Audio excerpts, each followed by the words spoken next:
Hey, it's Bix Weir, rotoruta.com. Today is March 1st, 2017. Just got back last night from the Anarchapulco conference. Great time. Great people, great fun. Craziness and everything you would expect from getting all these types of people together in one place. Bravo Jeff Berwick and everybody who was running the thing. Running an anarchy conference is complete anarchy. So you can guess how it all went. But everybody had a great time and did a lot of great things. Got my mind racing in so many different directions with Bitcoin, with silver, with saving Mexico from the the evils of the silver manipulators. Lots of stuff going on. I'm just getting back to the office, back on my feet. And I opened my emails, and everybody's jumping up and down about the release of audits of the Fort Knox Gold. Theoretically, these audits are supposed to be done every year, and of course they're not done. You can't do a physical audit of all the gold in Fort Knox, and they don't even claim that they do. Obviously, they say based on accounting procedures, this is the normal accounting way to do it.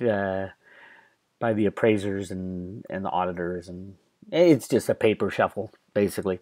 But there's still some interesting things. One, the fact that they released at least some of the information in the FOIA request tells you that times may be changing when it comes to our wonderful gold sitting there collecting dust, supposedly for the past, since what, 1934. Just a quick rundown of where the U.S. government says their gold is. There's 44 million ounces in Denver, Colorado at the mint. At Fort Knox, there's supposedly 147 million ounces. West Point has 54 million ounces. And then it gets good. And then it talks about the working stock, which is probably the U.S. Mint and the Gold Eagle program and things like that. And all the commemorative coins. There's about 2.7, close to 3 million ounces there.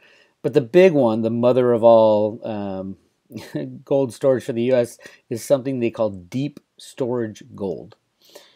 Deep storage gold. And then the Federal Reserve supposedly holds gold or gold certificates. They claim it's certificates of 13 million. Let's go back to the deep storage gold. Deep storage gold, that term, it actually came in around September of 2000, 1 year before September 2001, obviously. We all know what happened then. But they changed the name in September of 2000 from Gold Bullion Reserve to Custodia Gold. And then in May, they changed it all to Deep Storage Gold. And everybody's like, well, what the hell is deep storage gold? Nobody's ever heard of that term, as far as, it was never defined in any of the Treasury audits and anything like this. This was a big brouhaha with GATA and my buddies in my really early days. 2001, GATA was just trying to figure it all out, just yelling and screaming at anything odd that the Treasury, the Federal Reserve, was doing. But it is clear to me from that time to this time is that the gold in Fort Knox may be there.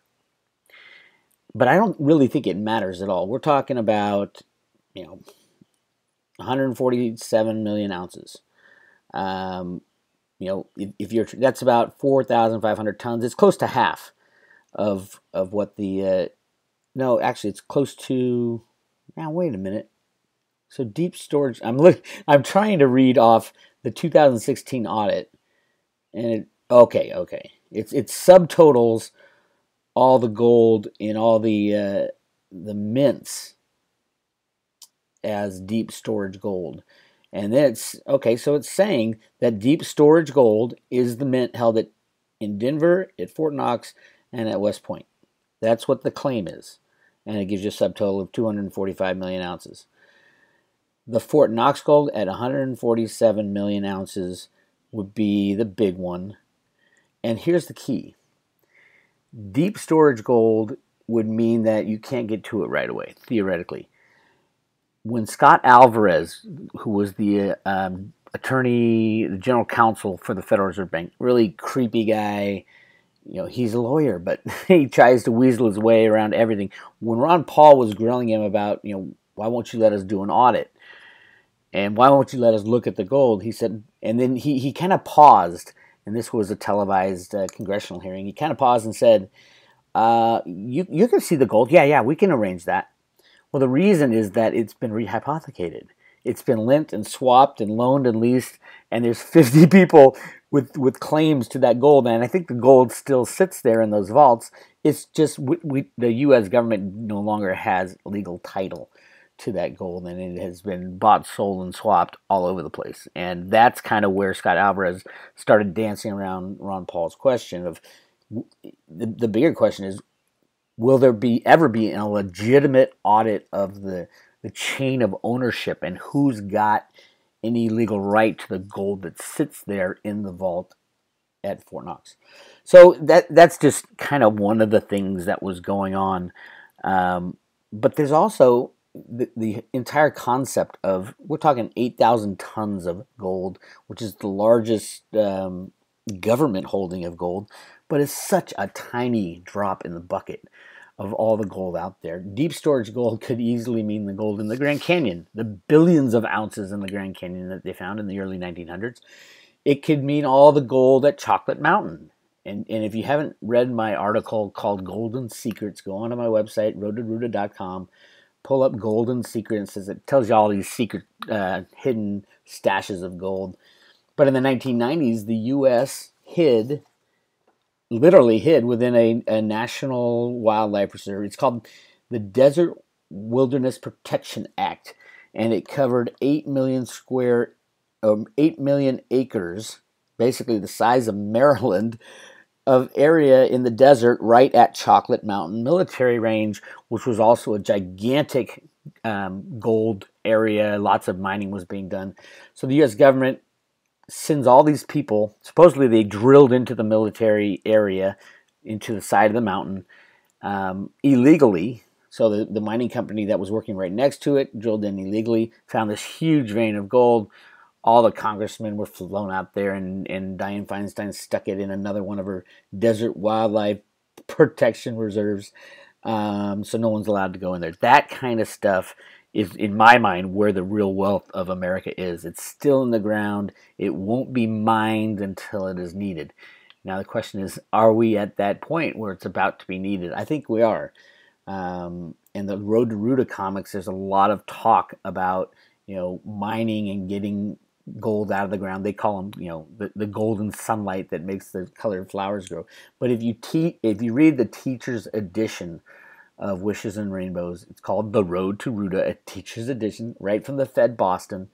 If you read that, it talks all about how mining will happen after it's exposed, the gold in the ground. Will the government be mining it? Will it be private companies?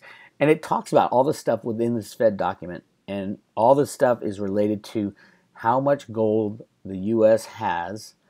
And it's interesting that the FOIA request has been going on for years, and that it's finally got at least some light of day. They didn't give them everything. They had to refund the $3,000 spent on the FOIA request because they couldn't give them everything. But it's really interesting that all this stuff is coming into the mainstream consciousness and mainstream news now, when we are literally on the brink of collapse in Europe and the market manipulation, gold and silver ready to break through the resistance. You notice that silver has not been slammed in quite a while, and same with gold. Very good news, and I don't think it will be. I think it's safe for everybody, at least for a while, to get in and ride a nice, slow, controlled rise up. But everything's coming to a head, and then you got the Fed debt ceiling coming up on the 15th. They're not going to raise the debt ceiling, which basically draws money out of the Exchange Stabilization Fund, and that's what we like. When the money is drawn out of the market riggers, coffers, that's the way to get our country back in the manipulation. It'll be ugly. It'll be scary. Yes, we've talked about this many times. But putting this stuff into the mainstream consciousness right now at this time, these audits go back decades that were released, and they're not great audits. No, because it used to be, I think it was once every 5 or 10 years they would count every bar a long time ago. And some of the guys who were doing it, they hired kids who didn't really know what was going on. They supervised them, obviously, but you had to be strong enough to move a gold bar from one spot to another, and it's backbreaking work. And I remember hearing an interview from some guy who did it as like a summer job. Can you imagine that? What you do for this summer? I earned a couple bucks by moving gold from one vault to the other and counting it with people with machine guns hovering right over my head. Really interesting stuff. So yes, I do think there is a reason the gold audits are being released now. There's a reason why people have questions about these audits, because it doesn't make sense. It's not a traditional audit. It's more an accounting audit. My first question would be to the auditors: did you run a trace on ownership? Who owns the gold at Fort Knox? Has it been swapped? Has it been leased? Has it been rehypothecated in any way at all? And that's, I think, where you'll get to the key of what's going on at the gold within Fort Knox, is that it might still be there under lock and key, but we might not have any legal ownership to it. Now, will those laws be in place after the crash? No, they won't be. Everybody will put their arms around their own country and say, okay, we got to move forward. We're going to take care of our own people first. It's kind of like the LBMA inventories of silver and gold. LBMA is in London, and it's one of those, the London Bullion Market Association. It's one of those things. It has always been funny that England has no real gold and silver mining in England, except they are custodians of most of this physical gold and silver within the Bank of England. Nobody knows exactly how much they have, but especially in the LBMA warehouses in London, which is, I mean, if you are a nation and you want to steal everybody's gold but still have the system going, you put warehouses within your country, have everybody else claim ownership of them, and then when the system crashes, you say, well, we got ours, what about you guys? I think the U.S. is doing that as well with the COMEX inventories, and any large third-party storage. I would caution everybody greatly, because this system's about to blow, and when it does blow, I'll guarantee you the people of every country will demand nationalization of gold and silver that they can get their hands on. But nationalization of like the large warehouses. I'm not saying they're going to go door to door and take people's gold and silver, because I do think if the United States is leading this thing and the Road to Ruta documents are true, which I know they are after all my research, that we will be returning to some form of a gold and silver and probably Bitcoin standard of monetary system. But when that happens, you need to get money or gold and silver into the hands of the government so they can reallocate it to the people.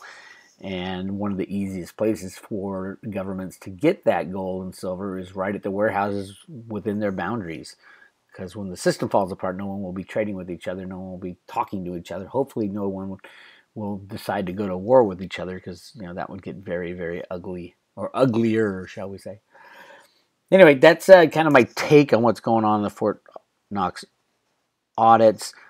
It's not a large amount. It's 8,000 tons, and I've proven or shown through documentation many times there's over 1 million tons of gold out there.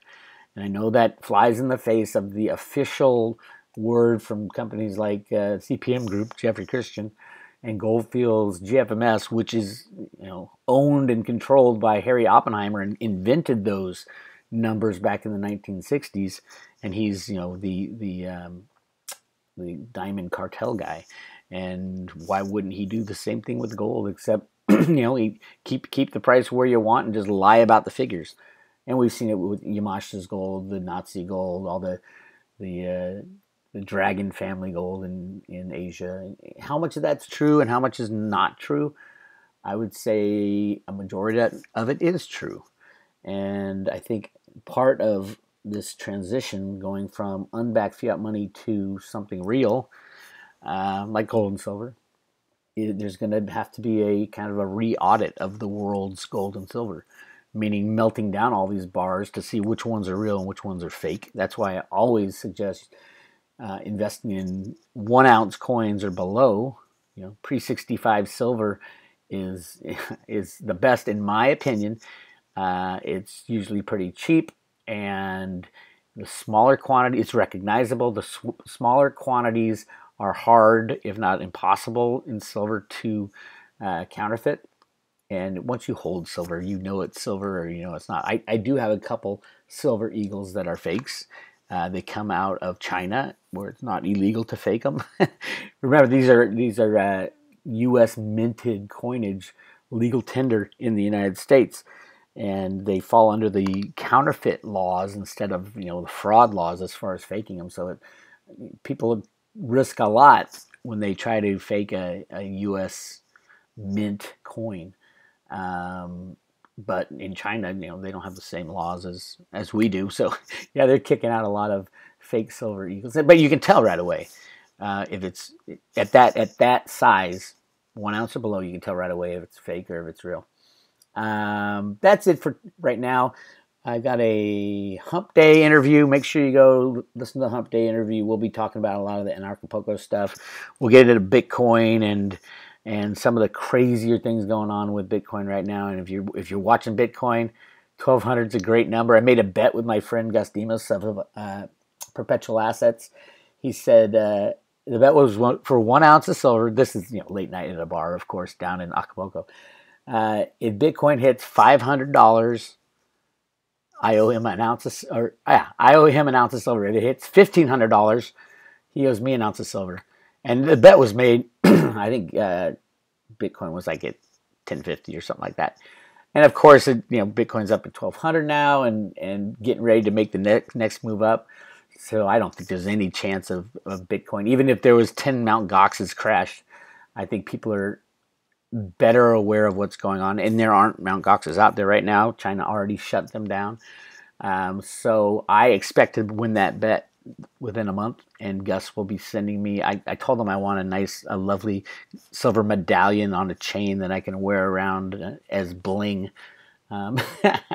So yeah, we had a great time down there. We'll be talking about that with V at I think 1 o'clock live today on March 1st, and then I'll post it on the website.